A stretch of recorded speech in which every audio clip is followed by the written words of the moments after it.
Hello, hello, hello, everyone. Happy Friday. Last Friday of the year for 2024.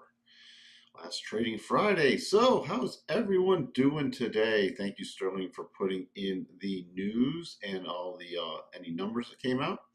Good morning, Sterling. Good morning, Jacob. What else do we have? Good morning, John. Good morning, Patrick. Happy Friday to you. Uh, good morning, Royal Palms. Good morning, Heinrich. So, what's this from Peter Schiff? What's this? November goods trade deficit widened to 102.9 billion, the third largest in history, and the fourth to exceed 100 billion. Interesting. First two immediately followed the COVID reopening and were outliers, but the two of the last 3 months above 100 billion, that's the new normal. Let's see if that continues. Good morning. Hello, Charles. So, live for Mike. I think you meant like for Mike, Royal Palms. Hey, option 22 still over in South Korea or not? I hope you also have a wonderful time and a very happy New Year. Glad you could tune in today. Again, we have some time before New Year's, but it's approaching quickly. Then we'll be in 2025, and let's see what the market's going to bring for that. All right. Sterling already put in the chat, but we had the goods trade balance, which is talked about from Peter Schiff. So retail inventories, X autos, coming in at 0.6, prior was 0.3. Wholesale inventories dropping. Consensus was a 2.2% rise. This came in at negative 0.2% down from the prior. It's a very quiet day. We have the EIA numbers, remember, because of Christmas. They were supposed to come out on Wednesday, but with new Christmas and everything else, they were delayed till Friday. And then we got rig counts. So there's nothing really going on. Nothing going on. In terms of the heat map, you still have Broadcom. That is everybody only trading Broadcom now. It is in double top territory, or I should say potential double top territory. May never trigger, but it's one to keep an eye on now, even if you don't trade it. In terms of your sectors, energy is the only thing that's positive, and that's only 11 basis points. Everything else is negative. Fed watch still 90% for a pause in January. We're still in fear mode with absolute little bounce in breadth, but the stock price strength is still in the toilet. This is not a healthy market. It might keep going up, but it's not going up on broad support, and Schiller PE still above 38. So now, this is a little weird setup and double because it's going to be a stronger double, but it's got to get up to 87.5. Right now, we do have another mini double. This is the one I'm really watching today. We are against the flattening out 4-hour rotation zone right now. It's already been confirmed, this little one. So we've traded below 60, 63.25. Now this one, if we break down the open, might have to not wait. It still has to fall through with a 4-hour close or more aggressively a 1-hour close. You can see the setup on the 1 hour.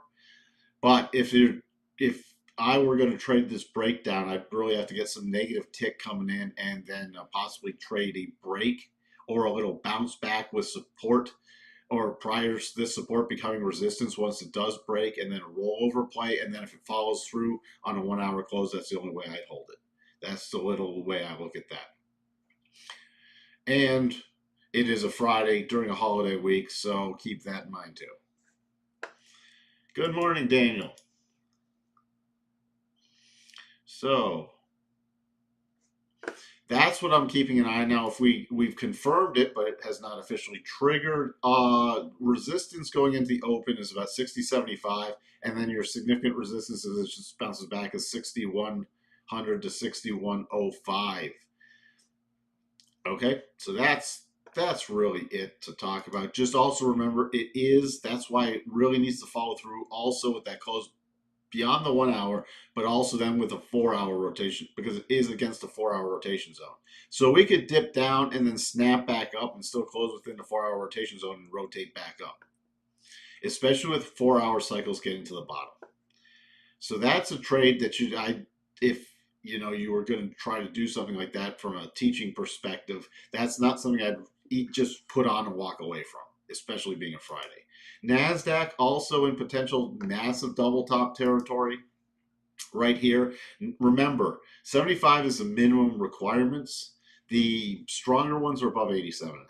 But that being said, on the 4 hour, we also have, and the 1 hour, let's just look at it in the 1 hour. This met the requirements for a double top. It has not been confirmed yet and obviously not triggered. It would need a close below 21,870.25, at least on the 1 hour, to officially trigger it.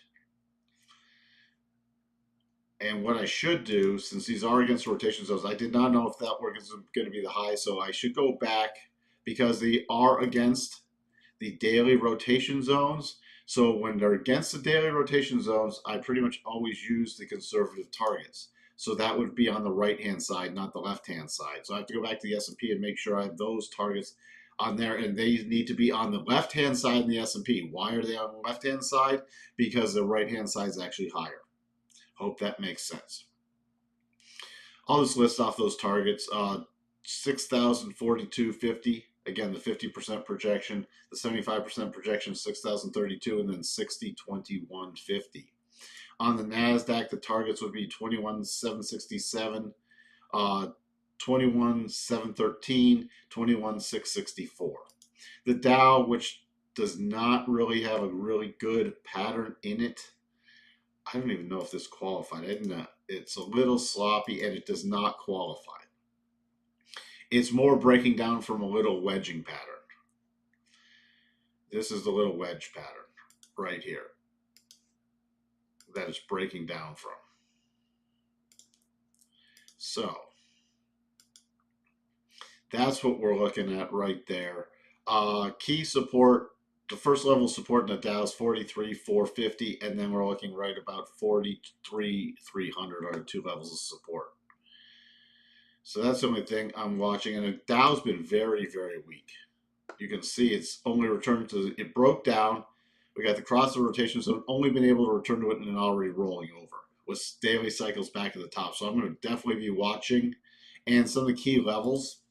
Instead of using targets from that wedge, which isn't the strongest wedge, I'm just going to be looking on the Dow right around to see if 43, besides the levels I listed higher, 43.3, the key level going into next week is about 43,100, and then on a closing basis is then 42,965, because we close below that, could easily retest and possibly take out the lows from Friday the 20th. Good morning, Anissa. Russell, also very weak, only bounced back to the rotation zone. Remember, the two things I'm looking at first from the short side right now are the Dow and the Russell. On the shorter term basis, though, neither of them have little double tops, but they are the two weakest markets going in here. So going in, remember also the Russell did trigger a double top, bounced back to the rotation zone. So I'm overall, not just because it's very weak on this bounce and returning to the rotation zone, I'm still watching for this double to play out over the next few weeks. VIX, little bounce, but nothing to talk about there. DAX reopened today. Watching to see, unless the DAX can get back above this 20,400 level, watching for rollovers in the DAX.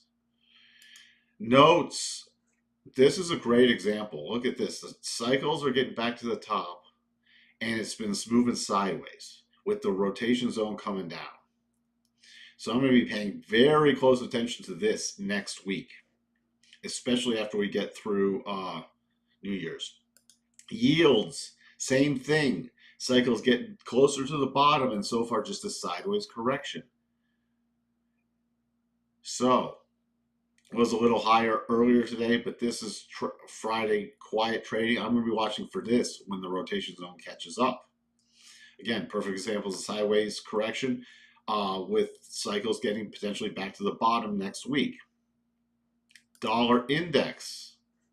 We still have a potential double in play, but long way off from triggering. And this is another one. Cycles getting down to the bottom in a sideways correction. There just aren't a lot of fantastic setups besides those potential doubles in the NASDAQ and S&P today. Crude, still holding in there, but besides intraday scalping stuff, nothing going on longer term. Has anybody seen the volatility in natty gas over the last few days? This has been insane. But still holding the rotation zone higher and the prior breakout level. So the only thing I'd be watching is see if it closes back below about 320. Gold, pausing and pulling back now. It's had very, very key resistance trying to get above 26.55. We still have this a little minor double that has still not hit the first target. A little weakness today in gold, but this could also be some end of the week repositioning based off of a very weak, very slow holiday week. Nothing to talk about there. Oh, pay attention to the JGBs. Japanese 10 years. Look at this. They are breaking out. Okay? They are definitely breaking out to the upside. Highest they've been in since. I mean, we're looking back to, this is the highest they've been since 12. So in 12 years, they're breaking out to new highs. So keep an eye on that. And then you have the yen. I mean, there's the yen's still on a weakening path. I mean, it's a little pullback today, but we still have the magnet price. They're just trying to job on the yen, but geez. This, with those JGBs breaking up higher, we still have the magnet price of 159.15, unless they start doing some intervention. And we are in intervention territory. What are the settings for the cycles? So stochastic RSI, 3 period. I use a couple different settings for my personal stuff, but the one that's always on the charts here is a 3 period K, a 3 period D, an RSI length of 8, and a stochastic length of 5. And the RSI source is the close. So there you go. Not much to talk about with the euro. The euro, we still have the double trying to play out.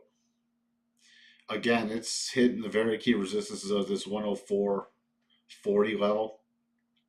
So it's got to get through there, but still the target's higher. If this double was going to play out as 104.60 and then 104.80 and then possibly to 105. But that would be, again, I'm only watching that for a bounce play only and not even completing all the targets because it's going against the rotation zone. And we have daily cycles back to the top. Spiders also in bigger potential double top territory. I'm still just keying off of the harmonic levels.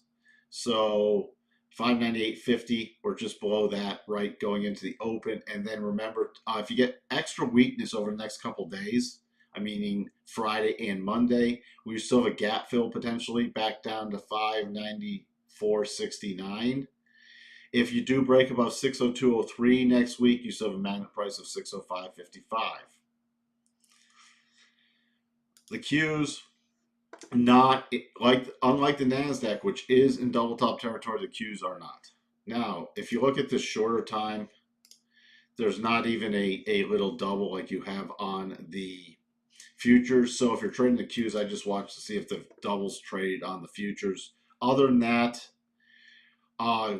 very strong support at 524.25 area. If that goes broken, you have the gap fill to 522.87.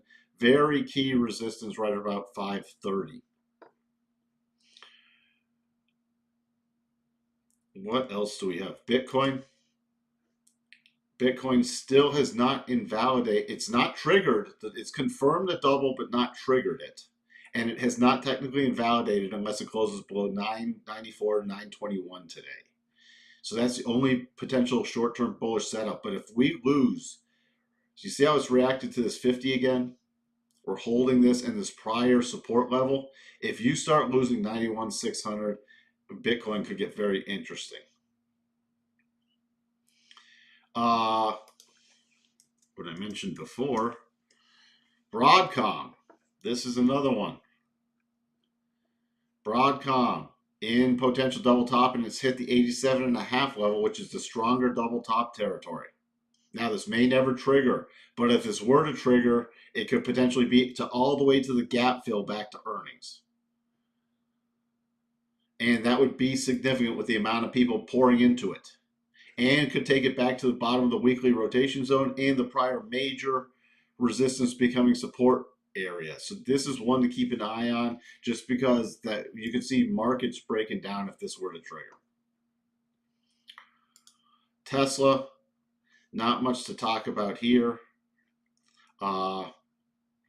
It's not in double top territory. Nvidia, still technically based off the 62.5 rule with this very horribly sloppy head and shoulders, it's still not invalidated.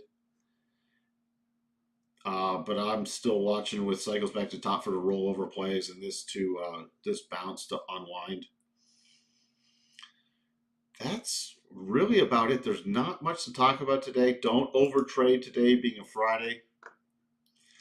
Please. All right, it's breaking down a little more. I'll get to Sterling's comment in 1 second. So we are trying to break down below this rotation zone. It's going to be interesting to see where the tick opens. I'm not going to be sticking around for that, so just make sure you notice where the tick opens. Interesting setup in Dollar Tree. There's a potential weekly double bottom and a potential daily double top that works to the second target. Let's take a look at Dollar Tree.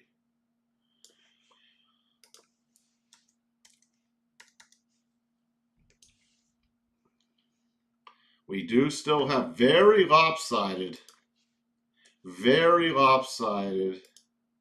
double. Still technically, you can see it. It's good. So it will be interesting because it is against a weekly rotation zone too. So if that does trigger, which needs a weekly close above 698, it could be out of the way of the rotation zone. And look where the next target is, right to the 50 week. So could you see another bounce? Now we have weekly cycles back to the top, so that really has to trigger on a weekly basis. Now you also do have, let's make sure this qualifies, and it does. You have a potential daily double top.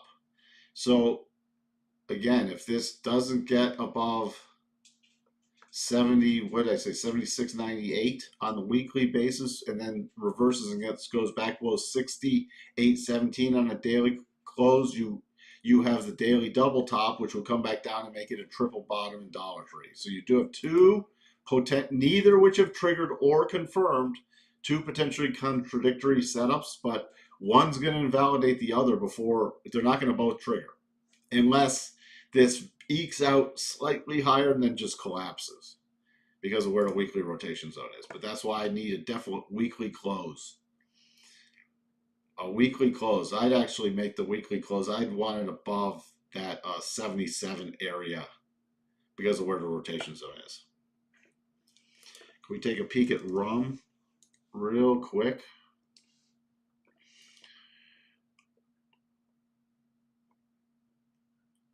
So there you go. If it does break out higher, and I can click in the right place,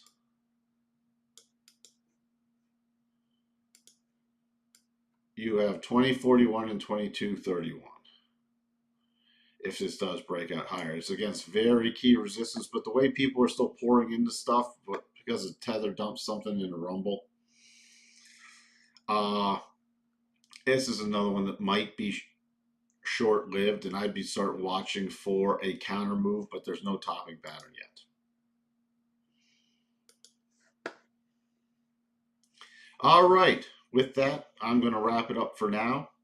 Again, don't do anything silly on a very quiet Friday at the pretty much nearing the end of the year. With that, I shall see everyone on Monday. Talk to you all later. Bye for now.